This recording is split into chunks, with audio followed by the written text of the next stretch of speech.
Baik, pemirsa, kita lihat bagaimana perjalanan dari timnas Gini U23 sampai kemudian mendapatkan kesempatan untuk melakukan playoff. Nah, ini adalah babak grup Piala Afrika U23. Di grup ini atau di fase grup ini di ajang Piala Afrika U23, Gini ini satu grup dengan Maroko, kemudian Kongo dan juga Ghana.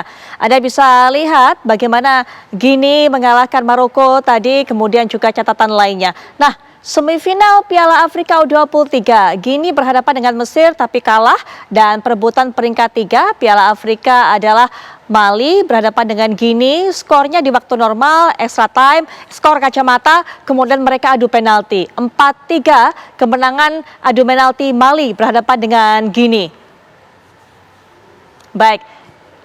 Bagaimana kemudian dengan perjalanan timnas Indonesia di ajang Piala Asia U23? Jadi ajang piala di konfederasi masing-masing. Gini merupakan konfederasi Afrika, sementara Indonesia masuk konfederasi Asia.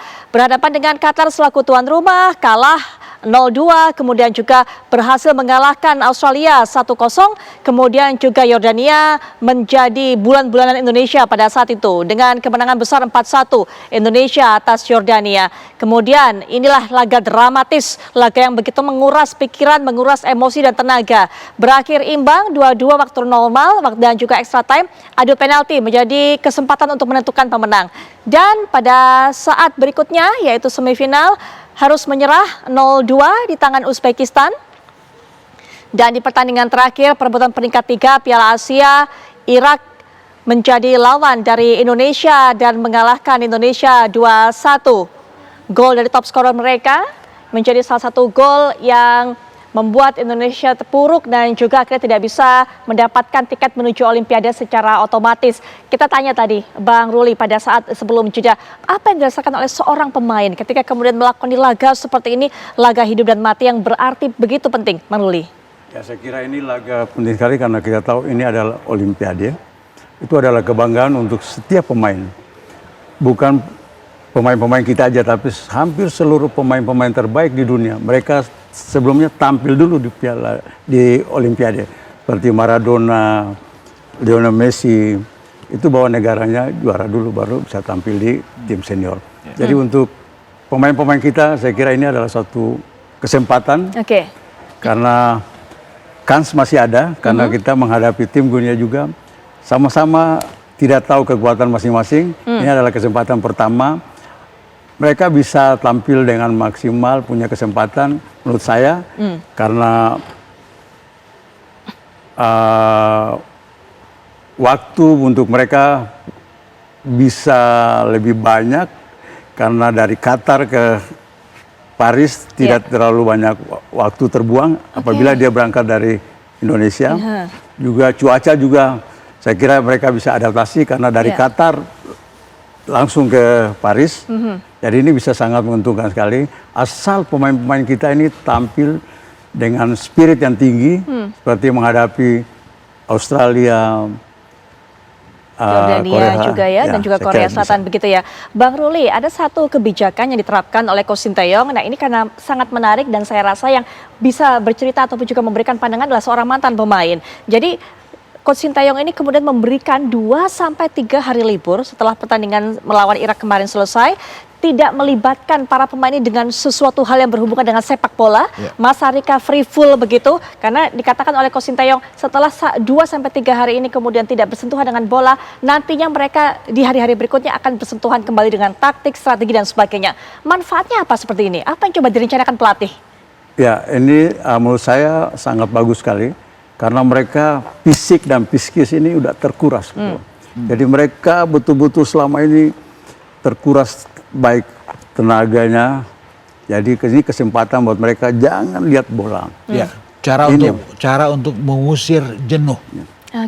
Iya, kebosanan seperti itu ya, kejenuhan itu bisa menjadi sesuatu hal yang membuat recovery terhambat, hal-hal seperti itu, kejenuhan dan sebagainya, Bang Hadiman. Pasti. Bayangkan kita beredar 6 pertandingan hanya dalam interval waktu 16 hari. Setiap 3 hari kita main dan semuanya partai yang panas, partai yang tensinya tinggi. Betul. Termasuk ketika kita mulai melawan Australia, Jordan, Korea Selatan, Uzbekistan dan terakhir Irak. Bayangkan Jadi stamina mereka terkuras, fokus mereka goyah. Itu sebabnya ketika pasca melawan Irak, Sintayong melahirkan satu sikap, pemain tidak boleh berurusan dengan bola kaki. Mereka harus istirahat full 3 hari. Ini bagus. Yang jadi pertanyaan buat saya sekarang, hari apa kita landing di Paris? Oke. Apakah hari Minggu kemarin atau hari ini? Itu sangat penting. Itu penting. Artinya jika hari ini, berarti mulai hari ini kita mulai bersiap untuk sederet latihan yang sudah disiapkan. Apakah itu di kota Paris atau dekat dengan Clairefontaine? Oke. Dan biasanya untuk masuk ke Clairefontaine itu -2 sebelum hari H, sebelum Berarti hari harusnya Kamis. Selasa lah ya, berarti ya Selasa kalau besok. Kamis tanding ya. Betul. Kalau kita latihan hari ini, itu berarti latihannya adalah di kota Paris. Oke. Oke.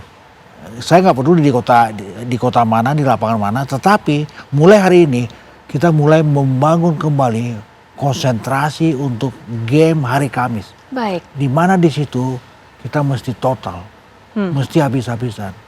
Ini peluang terakhir yang harus dimaksimalkan oleh kawan-kawan, oleh Marcelino dan koleganya. Betul. Mbak Ruli, Kamis malam kan ini pertandingan terakhir berhadapan dengan Irak. Kemudian hari ini kabarnya Senin ini latihan pertama dilakukan oleh Timnas U23. Masa recovery yang cukup dan juga bagaimana dengan aklimatisasi yang dibutuhkan para pemain? Ya saya kira punya waktu yang cukup. Karena pemain-pemain ini kan sudah mengikuti Piala Asia, sudah teruji fisiknya, mentalnya, dan mereka dikasih waktu juga tidak terlalu lama. Ini kan juga buat anak-anak ini sangat bagus sekali. Kalau terlalu lama juga kurang bagus, terlalu dekat juga kurang bagus. Tapi ini waktu terlalu lama, maksud terlalu lama longgarnya, liburnya begitu. Ya. Oke, apa dampaknya atau efeknya, Mbak Ruli? Konsentrasi anak-anak tetap terjaga. Ini menurut saya. Baik. Nah, ini bisa mendapatkan tiket Olimpiade mungkin bisa menjadi 2, bisa menjadi sebuah motivasi atau malah bisa menjadi beban yang membuat para pemain terbebani, Bung Hadiman. Saya pikir dengan usia yang muda seperti ini, 22 tahun rata-rata, dan beban untuk tiba di Olympic Game di Paris, Olimpiade musim panas, lewat game yang juga digelar di Paris, sebutlah seperti itu, mereka setelah melewati sederet hari libur, ya masa recovery lebih kurang 2-3 hari, ini harusnya bisa memompa mereka untuk fokus, untuk total, untuk konsentrasi, dan juga tetap bermain dengan rileks. Satu yang juga penting adalah stamina, ini harus terjaga.